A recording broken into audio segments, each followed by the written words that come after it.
മിക്ക ദിവസങ്ങളിലും മക്കളത് വൈകിട്ട് ഇങ്ങനെ പഠിപ്പിച്ചുകൊണ്ടിരിക്കുന്ന സമയത്തായിരിക്കും ബിനേഷ് ചേട്ടൻ്റെ ഒരു ഫോൺ വരുന്നത്. ഒരു 7:15 ആകുമ്പോഴത്തേക്കും ദിവ്യ ഞാനൊരു 15 മിനിറ്റിൽ അങ്ങോട്ട് എത്തും കേട്ടോ, എനിക്ക് നല്ല വിശപ്പുണ്ട്, കനത്തിൽ എന്തെങ്കിലും ഉണ്ടാക്കി വെച്ചോളൂ പറഞ്ഞിട്ട്. രാവിലെ ഇതേ ആൾ തന്നെയാണ് പറഞ്ഞിട്ട് പോകുന്നത്, തടിയൊക്കെ ഒന്ന് കുറയ്ക്കണം, അതുകൊണ്ട് ഫുഡൊന്നും അധികം ഉണ്ടാക്കി വെച്ചേക്കരുത്, കണ്ടു കഴിഞ്ഞാൽ ഞാൻ തിന്നു പോകും ദിവ്യ, അതുകൊണ്ട് അധികം ഉണ്ടാക്കരുത്. പിന്നെ വൈകുന്നേരം ഇതുപോലെയും വിളിച്ച് പറയും കേട്ടോ. അപ്പോൾ പിന്നെ ഞാൻ വേഗം തന്നെ പോയിട്ട് ചക്ക ഒന്ന് കടുക് വറുത്തെടുക്കാമെന്ന് കരുതി. ഈ ചക്ക നമ്മൾ ഇന്നാളൊരു വീഡിയോ ചെയ്തില്ലായിരുന്നു, ഒരു വലിയ ചക്ക മേടിച്ചിട്ട് വന്നത്.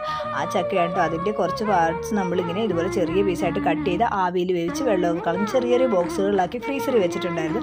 ഇപ്പോൾ ലാസ്റ്റ് ബോക്സാണ് കേട്ടോ. അപ്പോൾ നമ്മളിങ്ങനെ ആവശ്യം വരുന്ന സമയത്ത് ഇതുപോലെ കടുക് പൊട്ടിച്ചും തേങ്ങയൊക്കെ ചേർത്തും ഒക്കെ എടുക്കാറുണ്ട്. അപ്പോൾ അത് ഞാനൊന്ന് വേഗം റെഡിയാക്കി എടുത്തതാണ് കേട്ടോ. ഈ ഒപ്പം തന്നെ ഞാനൊരു ചിക്കൻ കറി ഉണ്ടാക്കിയായിരുന്നു. വളരെ പെട്ടെന്ന് ഉണ്ടാക്കി എടുക്കാവുന്ന ഒരു ചിക്കൻ കറിയാണ്, കുക്കർ ചിക്കൻ കറി എന്ന് ഞങ്ങൾ പറയും കേട്ടോ. പെട്ടെന്ന് ഉണ്ടാക്കാൻ നല്ല ടേസ്റ്റിയാണ്. നമ്മൾ സവോളയും കാര്യങ്ങളൊന്നും വഴറ്റിക്കൊണ്ട് നിൽക്കുകയൊന്നും വേണ്ട, എല്ലാം കൂടി പെട്ടെന്ന് കുക്കറിലേക്ക് ഇട്ട് സെറ്റാക്കി എടുത്തിട്ടുണ്ട്. പക്ഷേ അടിപൊളി ടേസ്റ്റുമാണ് കേട്ടോ.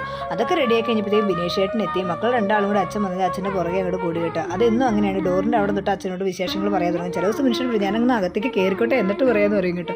അതുപോലെ അച്ഛനെ കാത്തിരിക്കുകയാണ് രണ്ടുപേരും. അപ്പോൾ അതൊക്കെ കഴിഞ്ഞ് ബിനേഷ് ചേട്ടൻ കുളിക്കാൻ കയറിയപ്പോഴത്തേക്ക് ഞാൻ വേഗം തന്നെ ചക്കയും ചിക്കൻ കറിയും ഒക്കെ വിളമ്പി വെച്ചേക്കാമെന്ന് വിചാരിച്ചിട്ട് വേഗം വിളമ്പാണ് കേട്ടോ. ആൾക്ക് നല്ല വിശപ്പുള്ളതുകൊണ്ട് തന്നെ പെട്ടെന്ന് കഴിച്ചോട്ടെ എന്ന് വിചാരിച്ചു. ഒപ്പം തന്നെ ഒരു ചായയും കൂടി റെഡിയാക്കിയിട്ട് ഇനിയിപ്പം ഇത് ബിനേഷ് ചേട്ടന് കൊണ്ടു കൊടുക്കട്ടെ. അപ്പോൾ ഇത്രയുള്ള ഇന്നത്തെ വിശേഷങ്ങൾ. Bye bye.